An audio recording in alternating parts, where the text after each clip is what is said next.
And welcome back to a crazed edition of the Voices of the Voiceless podcast. I am your lovable host, Jon Fisher, along with my crazed co-host, Brad Shepard. Thank you very much. Are you crazed? Are you crazy? And no, I'm being lighthearted because we need to be. I'm crazy like a fox. Sure. Got it? Okay, so without hearing my own voice in my head more than I already do. That's right. Speaking of crazy. Yeah, so wait, I'm going to interrupt you. Well, that's a shock. I know, right? So like I was trying to say before I heard my own voice in my head for the second time, it's been a long day.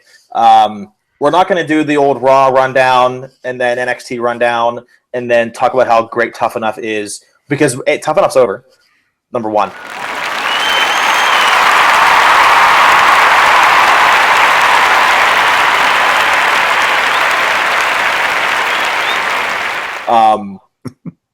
There's a lot of news, so Brad, I say for the sake of everyone else, talk about half news, half Raw, because honestly, Raw was pretty awful. I think we can all agree on that. So let's focus on the good stuff, and the good stuff is all the breaking news this week. No kidding, there's no jokes there. It was a pretty serious week in wrestling, everybody. So strap in, and Brad, you take it away. Yeah, so it was definitely one of the worst weeks in wrestling history as far as I can remember, and it's only halfway over. So wanted to talk about the crazed fan who was shot by a deputy sheriff outside of the Performance Center. I'm not going to mention the gentleman's name just because I don't want to give him the added publicity, but certainly had a history of very odd and bizarre behavior. Frankly, he seemed to be totally batshit crazy. He's got social media. If you were to look at some of his stuff on Instagram, and honestly, don't do it. Don't give him that satisfaction. Honestly, really. Yeah. It's just totally nuts. And he's had a lot of incidents and has been banned from the Performance Center. And he had a real obsession with AJ Lee and Lita, as we found out. Right. And so after AJ Lee left the WWE, he kind of shifted that focus towards Lita. Very bizarre behavior, and luckily nobody at the Performance Center was hurt. He instead charged the deputy sheriff and was shot and suffered life-threatening injuries. He did undergo surgery, and he is still in critical but stable condition at the time. Just really a scary incident. And strangely enough, Taz had dropped a podcast earlier in the day talking about the safety of the talent. And it's so important, and I hope that they will beef up security even more. They had hired the deputies to be out there because of this guy and the issues. They weren't there that day.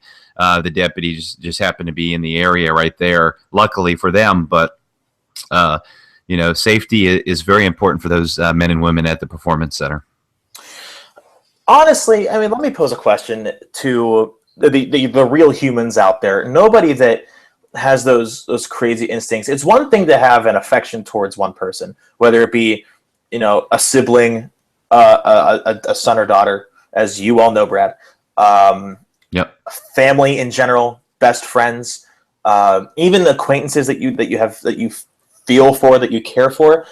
But I'm asking to those truly normal people out there, and I use that term very strongly. Normal people. Why would someone go to those lengths to do that? And especially after all of these tragic events that have taken place in just the last 2 years alone, hell, even the last 6 months, all of these things are happening, and yet people aren't taking a responsibility. And this isn't a PSA, this is just my opinion. No one's acting out and saying, well, maybe these things need to stop. I'm not going to go into politics. That's not what this podcast is for.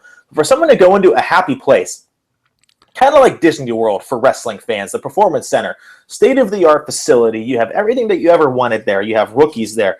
Sarah Lee and Josh are there, for goodness sakes. Everything is there. And you go and you try to find somebody you're obsessed with. You know what? Go home, sit down, look at a picture, and shut up, and don't leave your house. Because there's no need for that, especially in the WWE, where they're going through enough tragedy as it is right now. Yeah, I don't think I've ever had the instinct to put my piss and shit in a bucket and put it all over the walls of the Performance Center. like this gentleman, and I use that word very loosely, did. But he's not a gentleman. He's a coward. Yeah, He's a coward. Yeah, and the scary thing is, if he does survive, what happens next? I mean, honestly, I would never, ever wish harm upon anybody. That's just not who I am.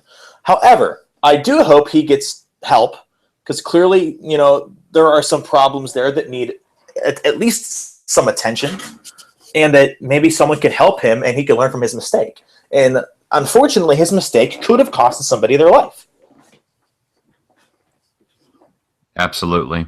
It's definitely something to watch. I want to see how WWE reacts. I want to see if they increase their security, and I want to see the charges. And will this gentleman, will he, I guess this, let me just be frank, will this scumbag, this psychopath, will he be put in prison where he belongs? Well, he is a scumbag. We're nice people. You're extremely negative, I'm not. But we're still humans. And he's a scumbag. That's exactly what he is. My favorite wrestler is Becky Lynch. Do I find her attractive? Absolutely. They're models and they're great wrestlers, but I also admire her wrestling talent and respect her. That's just my favorite wrestler right now. I'm not even talking about it in an obsession. It's truly, and I hate to use this word, it's crazy. It really is.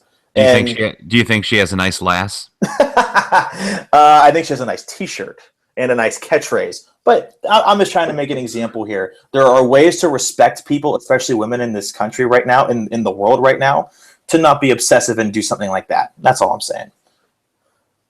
Yeah, there's no justification for his behavior. Absolutely none. Totally crazy. I just hope that the athletes, that the talent there at the Performance Center are all safe going forward. And I hope they increase security. I do know for a fact that officials told the WWE employees not to mention it at all, because Triple H even said in his tweet that they're going to let the court system handle this, and that's going to be it. They aren't even going to comment anymore on the matter. Don't even be surprised if Vince doesn't even say anything. As the big boss of the company, he might be quiet too, which is probably a good thing, because what he's dealing with right now with one of his legends that he helped create, he doesn't need any more stress in his life right now at the age of 70 years old, the ripe age of 70 years old. He doesn't. There's your segue. Actually, I want to talk about another gentleman, and maybe he's not a gentleman either, Bram, who is indefinitely suspended by TNA. And I do want to clear up something on that. So he does have a current girlfriend. He is estranged, in the process of getting divorced from Charlotte. And so the victim of the crime was not Charlotte from WWE at all.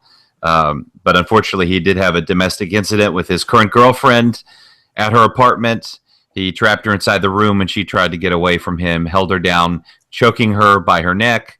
And it just was not a good situation at all. Police did arrest him for the domestic assault by strangulation and for unlawful restraint. He was in jail for a few days. It was finally bailed out and is awaiting trial. But TNA did release a statement that he has been indefinitely suspended. And I don't want to make light of this. It is, he's another scumbag. But I do have to wonder if this indefinite suspension applies to all of his contracts. I doubt it, because he is an independent contractor, and when you go through something like that, so let's say, for example, I'm working with the Inquisitor, which I am, with Suicide Dive, which I am, and then for Sportskeeda, which I will be very soon. All three of those are not connected. They are not intertwined in any way, shape, or form. If I go do something equally as bad, the Inquisitor might say, you're suspended or terminated. Sportskeeda might say, you're suspended for a couple weeks, no pay. But Suicide Dive could say, and this is all hypothetical, by the way, Suicide Dive might say, there's your first warning. Unless they're all connected, like if you're doing spots for ESPN and ABC, if Disney says you're fired, you're fired. Disney owns all of that, so it almost comes down to a hierarchy. If the WWE owned Evolve Wrestling, WWN, then if WWE said you're fired, yeah, he's fired completely. He's done. But you never know. Those independent wrestling companies could still want him to wrestle. Why? I don't know. I don't know them very well. but you never know. And I think that's going to be a really big question heading into these next couple of weeks, which, is going to hopefully be figured out what his future is in wrestling. Because right now, wrestling doesn't look very good. It doesn't at all. Well, I just want to thank you for that wonderful diatribe. However, that was completely not what I was referring to. Well, everyone just got a good lesson in how this works. They sure did. So the running joke with Bram is he's had 3 different contracts this year alone from TNA. So the running joke is, and you'll see this especially on Twitter a lot, is that Bram has signed a new multi-year deal with TNA. And so it's kind of a running joke. But over my head, because I did not know that. I didn't know he got an extension a few months ago, but I didn't know that was his 3rd. So my bad. Yep, it's been a running joke. The whole incident here, by no means, it is not a joke. It is very serious. This guy is another scumbag. He's a drunk asshole, and he's got a history of this stuff. And so he has really put a black mark on his reputation, and it's going to be very difficult for him to find work in a major wrestling company again. Will WWE ever sign him? Absolutely not. Never. No way. No way in hell. Why would they? Especially when they have Charlotte, who is vying for a title shot, which we found out on Raw on Monday. Why would they put her in that place with no security, at least in her eyes, and B, give a job to a scumbag? No, and I like that word, scumbag. It rolls off the tongue. But yeah, there's no chance in hell. He might work at Ring of Honor, but that might not be for another 2 or 3 years. Yeah, and he'll be released from TNA. I would be totally surprised if he was not released from TNA. I don't know. Dixie Carter runs things differently, more so badly. So there's a chance we could see him not get fired. Yeah, I think there would be a lot of backlash if that doesn't happen, but we'll just have to wait and see. Well, moving on to our next tragedy of the week, we had Zahra Schreiber, released by WWE. Coincidentally, she had just made her live event debut as Solomon Crow's sister and was literally released the next day. And so, and why was that, Brad? Tell the world. Well, she has an unhealthy obsession with German Nazi swastikas and was not bright enough when she was hired by WWE to monitor and delete any inappropriate social media posts.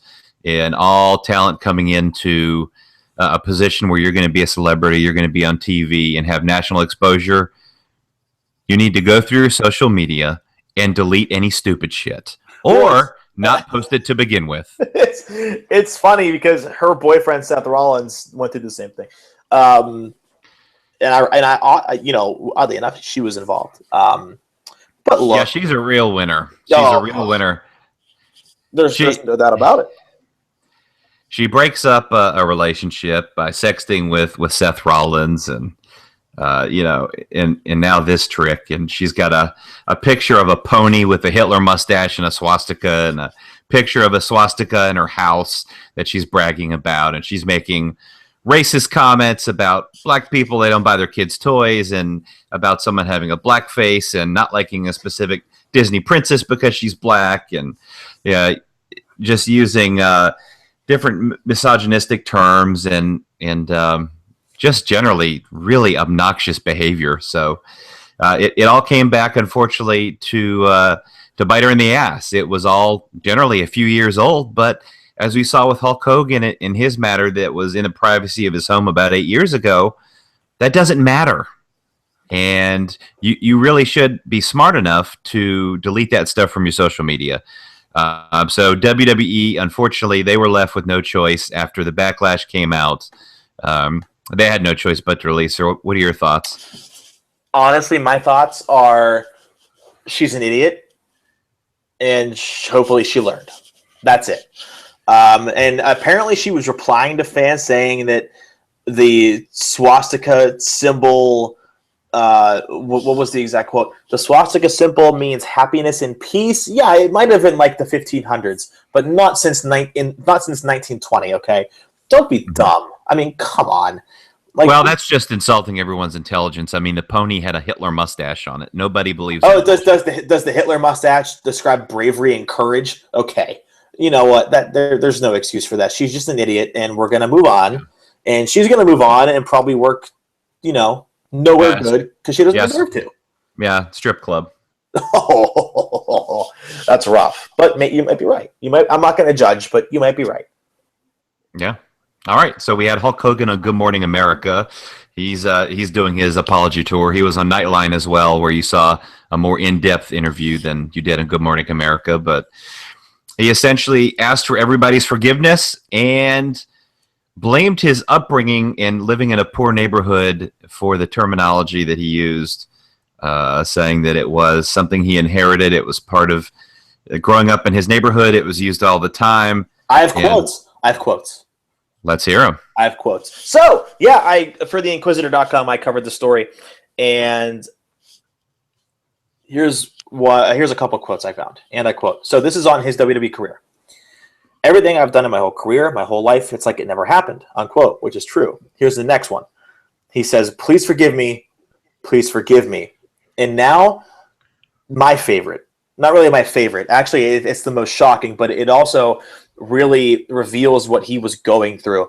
And this is on his life during the sex tape and the racist remarks when they were done. He says, quote, out of everything that I've been through, this one hit me probably the hardest. I was at the lowest point of my life, to the point where I wanted to kill myself. I was very mad at my daughter for really no reason. I was upset over a situation that happened between her and her boyfriend, and I had no idea I was being taped. I'm not a racist. I never should have said what I said. It was wrong. I'm embarrassed by it, but a lot of people need to realize that you inherit things from your environment, end quote. And that's what you were just talking about, where he was growing up in the South. People would call him that. He'd call people that, and they were his friends. It wasn't like it was a hated act of racism or prejudice. It was just the language down there. Like, there's really no excuse. But no, not at all. There's no excuse. However, that was nearly a decade ago, and clearly, I think he's learned from his mistakes. And I'm a person that can forgive but not forget, which I don't think people should forget that he said that. But I'm very in depth and involved in the medical scene, and if people are going through depression, even suicidal thoughts, sometimes they don't think what they say. So if he needed medical attention, that's something to consider, especially for WWE, if they ever want to forgive him and let him be a part of their company again, which they might down the road. I mean, they might not. But he might have had a lot of medical issues, which I can sort of give some leeway there, because that's not his fault. Yeah, I mean, he should have taken accountability for his actions and not made any excuses. He should have apologized and left it at that rather than trying to make a justification. I think that hurt him. For sure. I can agree with you. Not even bothered. But the medical conditions have to be considered here. I mean, how else would you go about it? If someone's having suicidal thoughts, that can't be controlled, right? I mean, like I said, I'm not making excuses. I'm just trying to play devil's advocate a little bit. I still don't forget what he said. I never will, because it's Hulk Hogan, for God's sakes. Maybe one of the greatest of all time. He made what wrestling is today. But no doubt. But yeah, and you can't take that away from him. Yeah, you can take the wrestling away from Benoit, but you can't take the wrestling out of Hulk Hogan, or vice versa. It's truly impossible. They can't erase the history books no matter how they try. I'm a believer in second chances, and and we all grow as we get older and mature and those type of things. But he's just got to shut the fuck up. Yeah, he does. Stay off social media. Don't make excuses. Stop retweeting stupid shit on Twitter. Stay out of the spotlight. Wait a couple of years. When it blows over, people will be more open to giving him a second chance, I think, WWE included. I just don't get why he has a Twitter. Why? It's doing nothing but hurting his reputation, which is already trashed. What good is this doing? Retweeting fans on their birthdays? That's so nice of him. He has over 1.3 million Twitter followers. That's great. I want a birthday retweet. Who doesn't? Still doesn't help him. he's still in the public eye. I would recommend, okay, here's a question for you. Did you enjoy him going on Nightline and Good Morning America? I certainly did. I think that answered a lot of questions. I think it was to his benefit to make a public statement about it. I just don't think he had the right approach. It came off as trying to make a justification, in my opinion, and I think that was the wrong approach. I don't know if he's getting bad advice or he's just not taking any advice, but I would have kept it very short and to the point. Admitted my mistake, said it was stupid, which it was, and asked for forgiveness and not made any excuses. I could not agree more. But before we get to our terrible story of our terrible news extravaganza, everybody, if you have a Twitter, and Brad, I hope you know where I'm going with this, go to connorscure.twibbin.com. This is a free plug, as well as it deserves to be. Connor's Cure is CONNORS Cure, CURE.twibbin, TWIBBON.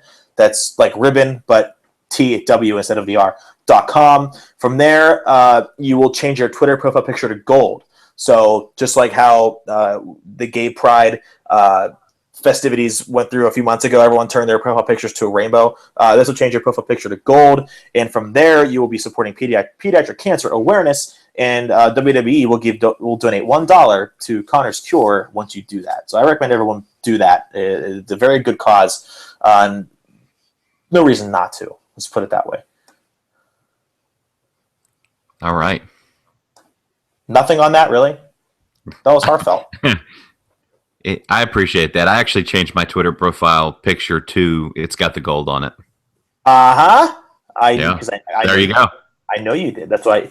And I saw it. I'm like, I should. And that's when I came up with the really good plug on the spot. Look at you. What a journalist, ladies and gentlemen. Jon Fisher, everybody. I wonder how heartfelt that actually is not, because it's not at all, period. Okay, so, yeah. We have Houston, we have a problem. And it has something to do with a WWE Hall of Famer. Again, whose profile got taken off the WWE's Hall of Fame page. I was going to say, where are you seeing he's a Hall of Famer? It's a page for Hall of Fame, and he's not on the website. Did you know? I mean, what a fantastic segment whenever Roddy Piper held a coconut and exploded out of nowhere. Imagine that. Or what about the Invisible Man jumping off the cage at Madison Square Garden? What were they cheering for? There was nothing even there. It was weird. Yeah. Anyway, yeah. Tell everybody the news if they have not heard. So if you've been living in a bubble, and I assume you haven't been, Jimmy Superfly Snuka was arrested on third-degree murder and involuntary manslaughter charges in the death of his 23-year-old girlfriend from 32 years ago, Nancy Argentino. It's been a case that has been open with no charges for a long time, and they have finally arrested Snuka. He turned himself in, surrendered, and was not in good health. He recently was diagnosed with stomach cancer, had surgery to remove that in some of his stomach. He's 72 years old. He had a feeding tube and is allegedly suffering from partial dementia as well. So there's an issue of whether he'll be competent enough to stand trial. Your thoughts, Jon Fisher? Here's my thoughts. My roommate has knowledge of the court scene, and there's a couple of ways this is gonna all go down. He has to be, innocent, or else proven guilty, or whatever the hell the cliche is. If they have enough evidence on him, in my opinion, jail for life. Third-degree murder, right? But it's also involuntary manslaughter, which means there was no intent to kill. And that could change. It could change if more evidence is found, because the case is still open. The probe was finished, but that doesn't mean they closed the case. It's still ongoing, and I'm sure they're going to have a court date set, probably in 8 years, because the court system's terrible. But I don't see him getting away with this. If they pledge insanity which his lawyer very, very well might, I think he'd be dumb not to, then there's double secret probation for the rest of his life.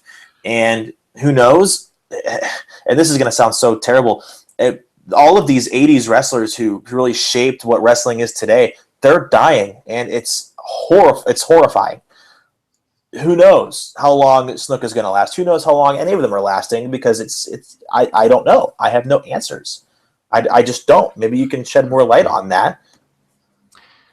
Yeah, he's just not in good health. Like I said, in a wheelchair and a feeding tube, and had cancer and had surgery to have it allegedly removed. Partial dementia. He's just not in good health at all. In fact, they set bail for him and allowed him to go home just because of his poor health and his lack of a criminal record, that kind of stuff. They didn't feel he was a flight risk. He surrendered his passport, etc. So a very rare thing there to allow someone bail on those charges. But he's not in good health, and it brings up a point, a discussion topic. You know, he's old, he's in bad health. Should he have to go to prison? And I think yes. I think he should. If he did in fact do this, and he is innocent until proven guilty in a court of law, but if he did do this, I think he should go to prison. He had the luxury of allegedly doing this crime and then living out the rest of his life, and Nancy Argentino did not. So here's my thing, right? Chris Benoit. I don't think we need to really go more into what he did, because we know what he did. If he is erased from history, so should Snuka. Because what did Benoit do? He murdered somebody. And himself. What did Snuka do? At this point, he might have, because he's not guilty yet. He's being charged for murder. And breaking news. Actually, I think this is the first. Is this the first breaking news? I might have to make a soundbite for the recorded version. Jimmy Snuka, his Legends contract has been suspended by the WWE officially. They sent in the following statement to WrestleZone.com. Jimmy Snuka's non-wrestling Legends contract has been suspended, and we are currently removing his images from our media platforms pending the outcome of this case. So as I just said, they're already doing so. And if Benoit can't be in the Hall of Fame, because he would have been, neither can he. He'll be removed. He should be. There's a difference between being a racist and being a murderer. Okay? Racism's words. Hulk Hogan never beat up people of the opposite skin color. He never, pulled any acts that were, totally blatant and ignorant that they insulted an entire race. No, he just said some words on a sex tape. Snuka murdered somebody, okay? And I'm a Snuka fan. I'm only 22, but I've gone back and watched his matches, watched his promos. The great coconut scene with Roddy Piper will forever be etched in time as one of the greatest segments of all time.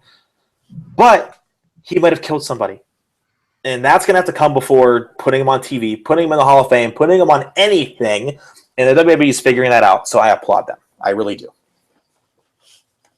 Yeah, it's a tough situation, and innocent until proven guilty, but he certainly does appear to be guilty by the evidence. And Irv Muchnick did a great job investigating this and has really led a campaign for years trying to get Jimmy Snuka charged. I mean, Snuka was arguably the biggest star for McMahon during this time. He was huge, and so there's a lot of interest in protecting your assets when you have something that valuable.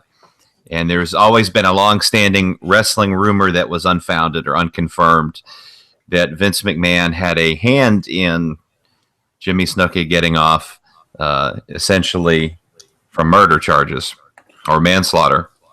I'm going to interrupt you for a good reason. I'm going to find that quote from his autobiography while you filibuster. Yeah, and what you're essentially going to find is that Jimmy Snuka himself put in his own book that Vince McMahon brought a briefcase, and then the briefcase disappeared after the end of the meeting. So there's a lot of speculation that points towards a payoff for Jimmy Snuka to get out of this charge. and it's pure speculation, but it is a long-standing rumor, and it's not completely baseless. So I found it. I have the feature that was published in the Morning Call, which was the website in Pennsylvania that broke the story.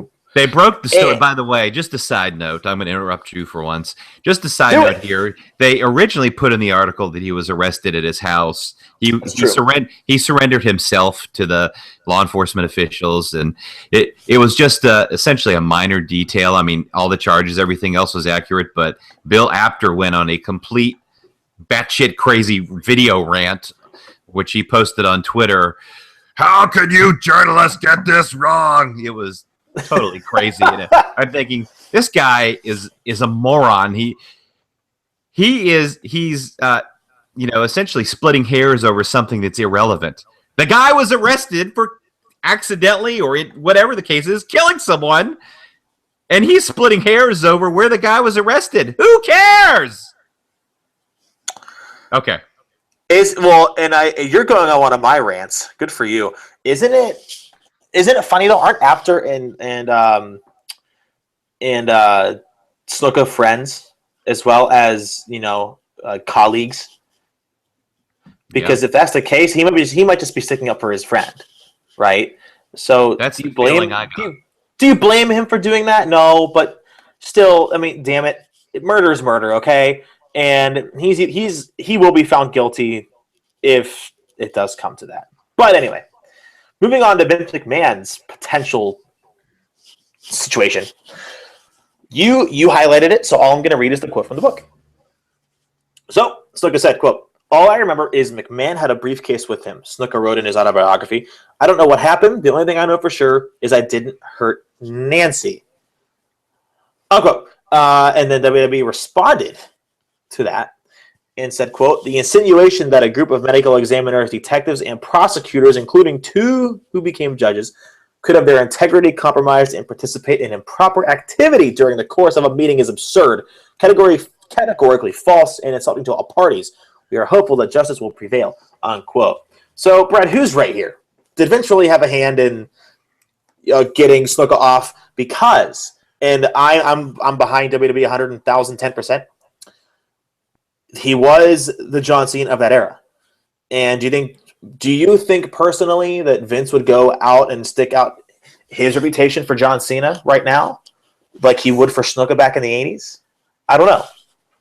Well, I think it's a different time, and they're a lot more established now on TV and those type of things. So it's a different time, especially with the social media presence and political correctness and those type. It's just a different time. So, did McMahon have a part in this? We may never know.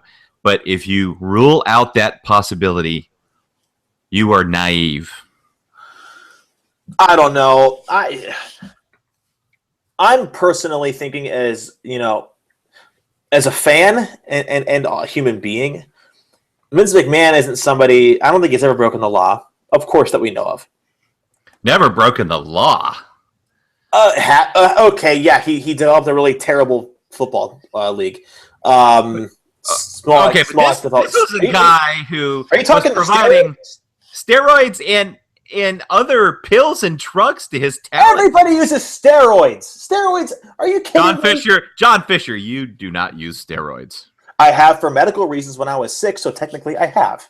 Okay. Steroids can exactly. I win. Steroids can be used for health, getting over an infection or a sickness or a virus or anything that's involved in that. Steroids can help, and athletes do it to hit farther home runs and hit people harder and crush people.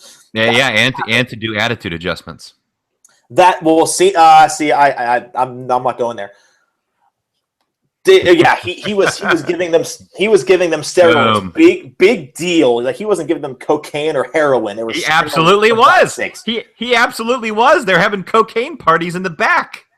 That was the and he had pill doctors. He had pill doctors who would have a shit ton of pills to give to the wrestlers.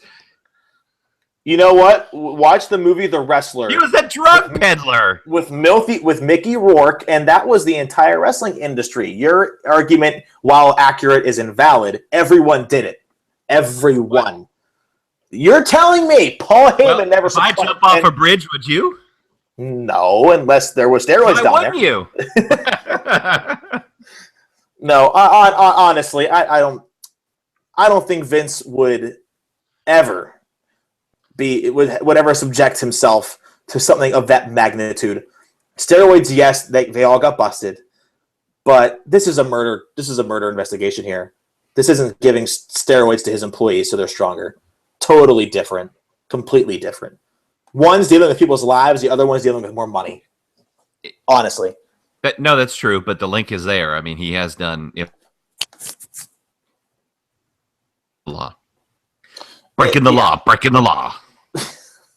I feel, jeez, I don't know, but yeah, that's all the bad news. But wait, no, Raw happened. We still have to go over that.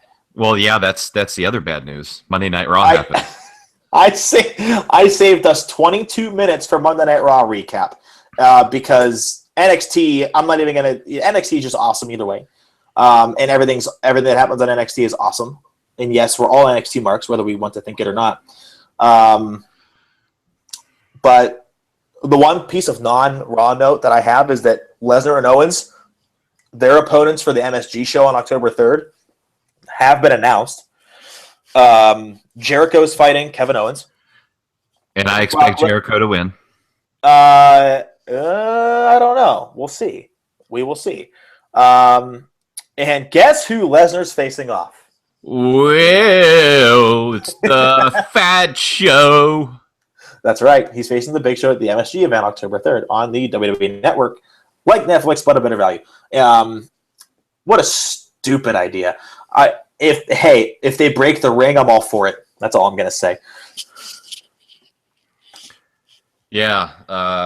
Well, the only way this is going to work is if the Big Show gets totally destroyed by Brock Lesnar and then, of course, preferably retires after. Well, Mark Henry is considering retiring. He teased it at WrestleMania 32. Yeah, I wish he'd stop teasing it and do it. What, you don't want him to cry in the ring and then crush John Cena and go through a decent feud? I kind of like that. That was fun. He cried. Yeah, it was fun for a couple weeks until he came crashing back down to reality and lost clean to John Cena and submitted. Yeah, he did. Oh well. Yeah. Monday Night Raw and Monday Night Hunter. We're not going through. He wasn't even on the show. We're not even going to go. It doesn't matter if he's on the show. He was the talking point of the entire fucking show. It was Monday Night Hunter. Live from Tampa, Florida. Library. That place was fucking dead. Oh, there are so many horrible jokes I could make. Okay, here's one. So imagine this Raw crowd, right, in Tampa, Florida, was listening to stand-up from Zahra Schreiber about Nazis. Enough said. Not bad, huh? Not bad. No, you're getting better. So yeah, we don't have time to go through the entire show, because it's not worth it. We're going to give you the theme of the show. It starts out with a Sting promo. Sting says Triple H took him to the limits at WrestleMania, and he respects him for that. But he doesn't respect Seth Rollins. He mentions he's won titles all over the world, but one has eluded him, the WWE World title, and that's going to change at Night of Champions when the last chapter of his career is written. Sting says he's going to prove that Seth Rollins is half the man that Triple H is. Way to go, Hunter. By the way, Sting is 0-1 and got a title shot. Where's Bray Wyatt's title shot? He's like 0-8. Well, yeah. I mean, they just whatever. It's just whatever. It's like wins and losses doesn't matter as much to them as it should, and it's just like whatever. Even Steven Booking, I hate to agree with you, but I do. Well, I'm right. What can you say?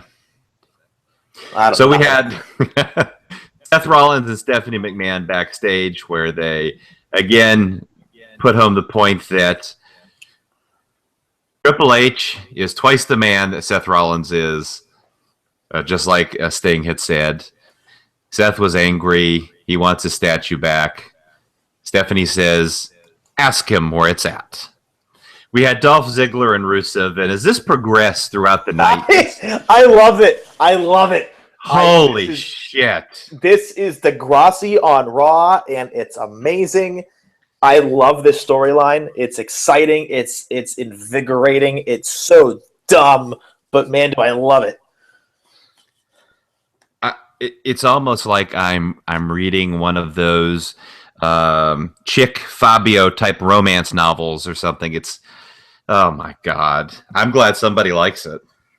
I think it's okay. It is pretty, juvenile and weird, but it's entertaining a little bit, sort of, maybe.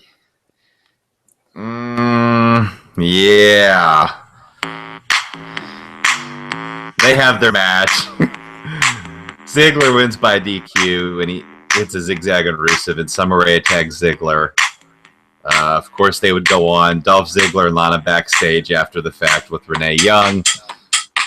Lana. Music now, Brad? Are we playing music now? I am, and this is to go with my narrative. Okay. Lana, Lena, depending on which country you're speaking of, has the worst happy look on her face as she tells Dolph she'll let him have a shower and she'll see him soon. These two just have terrible chemistry, of course, as I've noted before. Yet the angle continues, being forced down our throats. Ziggler says the way he won tonight isn't the way he wanted to win. Dolph walks off into the locker room while Renee talks about what's to come tonight on Raw. In the background, we see Summer Rae walking behind Dolph, unbeknownst to him. And she was crying, by the way. Soak that in for a second. Okay. Up, actually. So Dolph says, I know you're upset, but let me explain as he meets back up with Lana backstage. Dolph says, I was in my locker room, and I stepped out of the shower for 2 seconds, and I see Summer Rae standing there with a big grin on her face. As soon as I saw her, I grabbed the towel and told her to get the hell out of here, and she did. Lana says, so she saw you coming out of the shower naked? How do you think that makes me feel? Dolph repeats his story and mentions how she saw him naked for 2 seconds as Lana walks off upset. Your thoughts on this? I love it. I told you that already. I think it's amazing. What is so amazing about this? Pray tell. It's like WWE asked Freddie Prinze Jr. for more help writing stories, and he said, I'm working on a soap opera, so they said, give us a story, and he did. No, it's something intriguing. It's something interesting, more adjectives. It gives them something to do until Lana and Summer wrestle, which I'm excited for, because I actually think that's going to be the highlight of the match, even though Ziggler and Rusev are great workers. But the WWE Universe wants to see two women wrestle in nothing but tight dresses, which they're going to get their wish. Well, that's what Vince wants, yeah. Maybe. I don't know. Maybe. But yeah. Yeah, honestly, I didn't listen to a damn thing you said. What's new? I don't know. All right. Renee Young tells Lana during the break she interviewed Summer Rae to get her side of the story. They showed the clip of Summer Rae saying Dolph wanted to speak with her, so she followed him to the locker room, and he started stripping naked in front of her, walked into the shower, and asked if she wanted to join him. Summer Rae says she'll never forget the image of the water dripping down his glistening body. His body is perfect, she said. I thought she was gonna say his glistening dick. Well, and to be fair, with that segment with the towel, which was not very PG, we were probably an inch or two away from seeing Dolph's dickler as it was. Well, that was. He's here to show the world. He is, and then Mick Foley said, "Good thing he does his landscaping," which was hilarious. And only Mick Foley could think of something like that so fast. It's honestly, they haven't done something like this in a long time. So trying to play devil's advocate, it's kind of interesting to see how in depth they're actually going really in depth with this. They're going to be on Miz TV tomorrow night. Lana and Ziggler, that is, and they're going to try to hash out their differences. they're really trying hard with this. And maybe that deserves my attention. I'm going to give them my attention because they're trying. They're not doing a Brie and Nikki thing where I wish you would die in the womb too. I love you, Brie mode. Raise my hand in the air and say nothing. What you're telling me is they're trying hard. Yeah, they're actually going in depth with something that isn't. They're trying hard and they're going in depth. Yes. Is that what you're telling me? Yes, they are. I think how else would you write this storyline if you had to use the same motif and the same theme, which is the same thing? How else would you do it? Because right now you're a WWE writer, right? You don't have a choice. You have to use this theme. How else would you do it? Well, it's clear they're trying to penetrate the imagination of the audience. They're trying real hard to do that. Isn't it different than what they've been doing? Give them a chance. Like Xavier Woods says, give tables a chance. Give this feud sex. Yeah, kind of. That's what they're going for. It's not PG. Well, it is because we only saw the top of Ziggler's crotch, not the whole thing. But would you want your child seeing the Dolph Ziggler segment with the towel? No. I don't have a kid, so I can't answer that. Would you? No, not a child. I mean, that's not, like I said, it's not PG. And that's fine if you're not doing a PG show, but if you're doing a PG show and everything but that is PG, it's just sending a mixed signal. It would not be the first time, now, would it? Yeah, it's just, Vince probably popped a couple of fucking Viagras and then wrote this thing with a fucking raging boner. That's my guess. What the hell? All right. That's something different. Yeah, speaking of boners, Team Bella promo. Oh, boy. That's not even close. Absolutely not. Yeah. That makes me want to turn on TNA. Which I would never do because Team PCB is there. Yeah, Team PCB. They have the Beat the Clock Challenge, which is a terrible idea. No, it was a great idea, but they screwed it up. Terrible. It's a great because Beat the Clock challenges have been good before, but they screwed this up. When have they been good?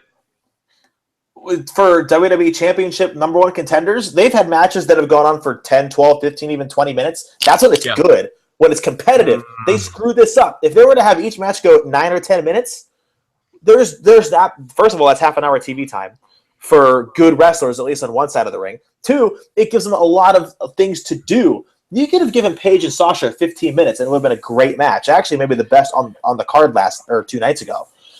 Becky could have carried Foxy, and you could have had Charlotte carry Brie for 8 or 9 minutes. So they had a good premise that they just blew everything out of the water. And not only that, they were cheering for each other when they lost.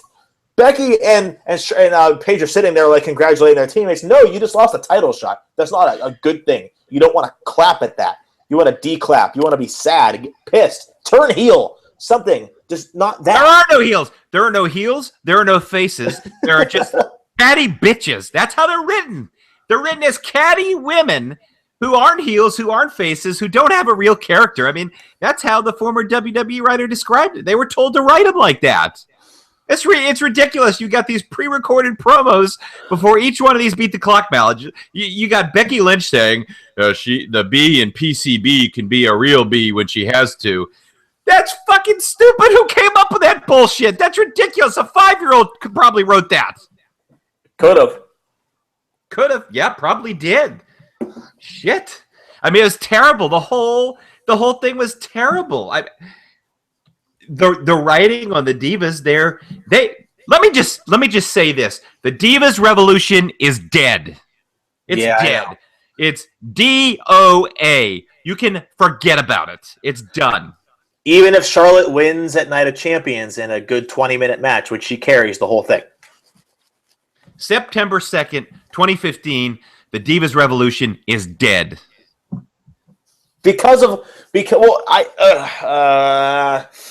How could they go from NXT and you can't even be a critic of that. Where Charlotte, Paige, Paige in her time, Charlotte, Paige, Becky, and Sasha were putting on like some of the greatest women's matches ever, right? Because what Bayley and Sasha just did 2 weeks ago was the best women's match maybe of all time. To having Sasha job to Paige. I mean, she didn't win, she didn't lose either. The match ended, which was dumb. To having Becky, who put on a 5-star match with Sasha, to having Charlotte and Sasha putting on 5-star matches in NXT, to wrestling for a minute on the what was that, a minute 40, and that was it. The entire Beat the Clock challenge got 6 minutes and 41 seconds. A total embarrassment. Yeah. Because why? Did they need to have, and I'm trying to think back, some of the monotonous backstage things? No. I mean, everything with the Dudleys was great. The New Day was great. That's the best segment on Raw. The Dudley Boys and the New Days, with the primetime players and commentary, that was the best thing on Raw for me. Okay, that was fantastic. The New Day are fantastic. The bubble wrap tables, the save the tables chants, Xavier's new hilarious hairdo. The primetime players are good on commentary as usual. It's a money match. I'm looking forward to it. But my only critique of that would be, why not have some build up and then have them wrestle? Stop the booking where you have a match to have a feud and actually have a feud to have a match. I don't know. I think they're trying. Well, they're trying to up the ratings of Raw, which I would never blame them for. That's the point, isn't it? They're just not doing it right. I think what they're going to be doing is honestly getting rid of the surprise factor. Honestly, the last surprise in a long time was the Dudley Boys' return last week, right after SummerSlam. What other surprises have there been? And yeah, social media ruins that a lot, and the internet itself ruins these surprises. But think about it. What changed in the mid-2000s, which in my opinion was my favorite time in the WWE, better than the Attitude Era? I think for sure, because the wrestling was so good and the storylines were on par to the Attitude Era, because they weren't, crucifying anybody or throwing anyone on thumbtacks in fire with an axe chopping at your leg. It was logical booking and it made sense. What changed? Honestly. What changed is the writing team, the WWE uncreative team, as I'd call them. They went from a few people to a team of 20, 30 people. You've got so much TV time now, and you've got so many people providing input, and then they've got the direction of who to push and who not to. And the whole thing is just a giant clusterfuck. And they have Hollywood writers in these random people who don't have a wrestling background who are writing stories for wrestling. It doesn't make any fucking sense. On top of that, so NXT, for those who don't know, has one writer, and perhaps that has changed. The guy's name is Ryan Ward, and he, if you remember, was the mastermind behind NXT R Evolution, which is still being considered one of the best WWE specials, whether it be pay-per-view or network specials, of all time. And here's how that all worked out, right? He wrote 5 different episodes at the last NXT tapings, and it was said to be the best taping they ever had. This was back in 2013. And that's when he was in the SmackDown Raw writing crew. And that's why he's writing NXT now. So anyway, back to Our Evolution. Our Evolution was written by that man, Ryan Ward. So from Ryan Ward, that goes up to Triple H, and that's it. That's it. It doesn't go from Joe to Bob to Bill to Ray to Rob to Sean to John, and then to Triple H, then to Kevin Dunn, then to Vince. It goes from Ryan to Hunter, and then it goes on TV. Why isn't it that simple up there? NXT, do you think it had better ratings than Raw if it was on TV? Same amount of publicity, same amount of promotion, same arena? I don't think so. I hate to say it. I say that because of the casual fan, which is what the main roster is looking for. They're looking for the casual fan. That's who they're booking for. That's who they're promoting for. And it's unfortunate, but that was the same thing it was in 2005 when the SmackDown 5 was there, having some of the best matches in history, and having Raw, which was doing an incredible thing of their own when the talent was the same, and it might even be better right now than it was then. What's holding them back? They didn't have 30 writers writing one show. They might have had a handful back then, just 10 years ago.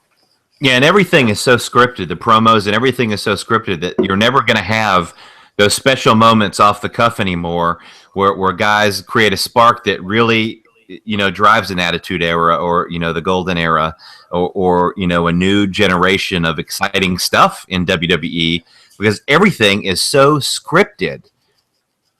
And the scripting sucks. It's lame. It's terrible. When will it change? It's not getting over. And what will change it?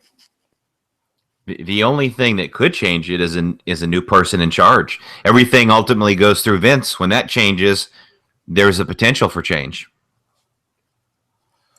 But Vince created a monster, and I use that in a good way. What changed? Yeah, he got older, but that's what Triple H is there for. He's the mind behind NXT. I shouldn't say never. Vince doesn't go to NXT. I think he has a couple of times, and those were documented because people saw him in attendance and freaked out. What's NXT doing? So in essence, what is Triple H doing that rise? They're not scripting the promos word for word for the talent. You give a talent a few bullet points of things they need to hit, and you let them make it happen themselves. And they're going to hit a home run or they're going to strike out, but that's how you learn, and that's how you create special moments in wrestling. And letting them actually have good matches. Almost all of these guys are talented and can wrestle. They're limited with their movesets based on their character and based on what the agents and the people like Vince want them to do in the ring. They want them to tone down their style, like they have recently told Dean Ambrose. Yeah, it's ridiculous. It's a wrestling show, and if you go outside of WWE to some of these things, like they just had the Battle of Los Angeles, and if you go to those kind of things like PWG, if you go to that and you see the talented guys there, they can actually wrestle. Well, so can the WWE guys, but they're restricted from doing a lot of that stuff, and it just doesn't make sense. Do you think that's why NXT is allowed to do that? Because they internally understand that Raw won't give them the wrestling they want, but NXT will, which will make them go to the network? Absolutely. I think that's what they're doing. I do. And that's WWE in a nutshell. So to close things out, we had a Seth Rollins promo because we apparently hadn't seen Seth Rollins enough on Monday Night Raw.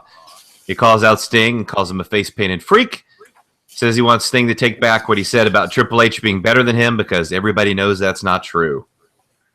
Stephanie McMahon comes out and completely humiliates Seth, strongly advising him to stop talking about her husband, Triple H. Very sort of a demeaning promo. They're teasing the whole build about this deal is that they're teasing a Triple H and Seth Rollins match, which will happen in the future. How about you let things play out organically, slowly, rather than forcing it down your throat with Triple H is great. Don't talk about my husband 20 times in a show. We get the fucking idea. We're not morons. Let things play out over time. Let it build up. That's what makes it exciting. You build it up and you have a climax. Don't shove it down our throats in one night. Cena comes out, of course, calls Rollins an egomaniac, which could be a shoot now that we have the knowledge we do. Cena says the Authority uses people. If they were his true fan, they wouldn't allow him to do what he's about to do right now. Cena says the Authority said every title is on the line at Night of Champions, and it just so happens he has a rematch for the United States Championship. Stephanie confirms what Cena says. How great of a reaction did Steph have? Whenever Cena asked her? I thought her acting there was fantastic. The crowd wasn't into her at all, actually, when she Well, came out. But the crowd wouldn't have been into it if CM Punk came back. Okay, it was that pathetic in that arena. I hope they never go back to Tampa. They don't deserve it. Go up to Orlando. They would have loved the show, even though how bad it was. They would have still loved it. They would have made it fun. yeah, I'd probably stay away from Orlando right now. Yeah, I agree there. But luckily, that situation's over, and so is Raw. And Double duty at Night of Champions. yeah, which, man, props to him. Jeez.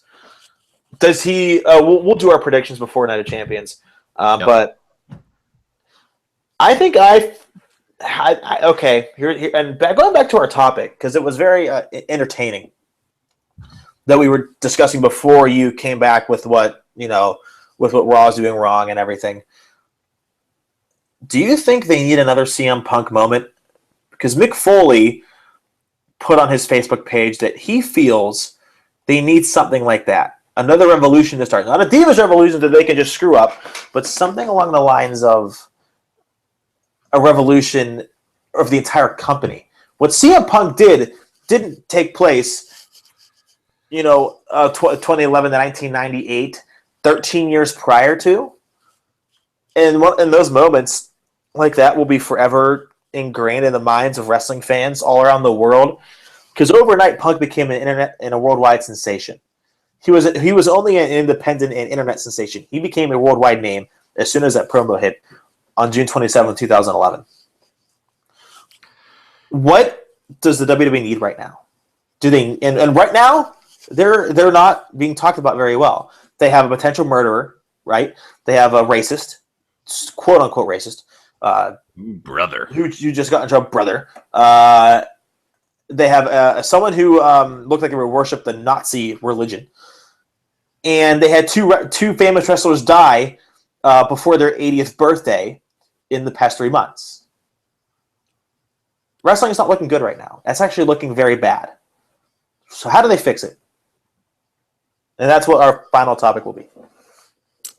Yeah, that's a great question. I think the only revolution going on Monday Night Raw was Vince McMahon popping a couple of Viagra and having a revolution in his pants, and that's how he wrote the Ziggler angle there. And I could just see it now. Anyway, yeah, there's a lot to change. And Vince McMahon seems to be a big part of the problem. Everything goes through him. And you have to wonder if he's out of touch. They need a complete overhaul. Everything they're doing, from the basic foundation is just not working. I mean, they're giving you the appearance that it's bigger than it's ever been. But when you look at it, it's more of just they've ingrained it in society, but they really haven't the product isn't as good as it used to be. It's so crazy how they're able to, they got ESPN to cover SummerSlam, but ratings are down. Yeah. Don't you find that odd? Well, no, that's exactly what I'm referring to. They've used the marketing campaign like the Cokes, the Pepsis, all the big companies. They've ingrained the WWE product into society. They're on autopilot now, and they can do that because they're so ingrained in the culture. And so now they feel like they don't have to be as creative. And so that's the direction they've taken rather than just making a quality wrestling show. Now it's all about live entertainment and kicking out a lot of content and not a lot of thought behind much else. As of today's final bell at the New York Stock Exchange, WWE Inc. is worth $18.86 a share, even though it's still fluctuating right now. It's up 3.51% just today alone. Yeah, they never should have gone public. Oh, no, I don't know. I don't know. I disagree there. I think going public was the right move. How long ago is that, by the way? Going public? That was a long time ago. Over 15, maybe I think 12 or 13 years ago. And then they've only not quintupled or even multiplied their money by 30 since then. Even though they've up with inflation. Well, that's of course they're on the stock market, so they get increased profits from that. But because of the accountability to the stockholders, it's taken a major hit on their product, and this is something you see a lot with companies that go public. So, if you had to choose one thing to happen, whether it be booking or management or even financial, how would you fix WWE in one act? And you can only choose one thing only. Replace Vince McMahon. Everything goes through him at the very top. Everything needs his approval. You replace him, you have the beginning of a solution. And what I would do, honestly,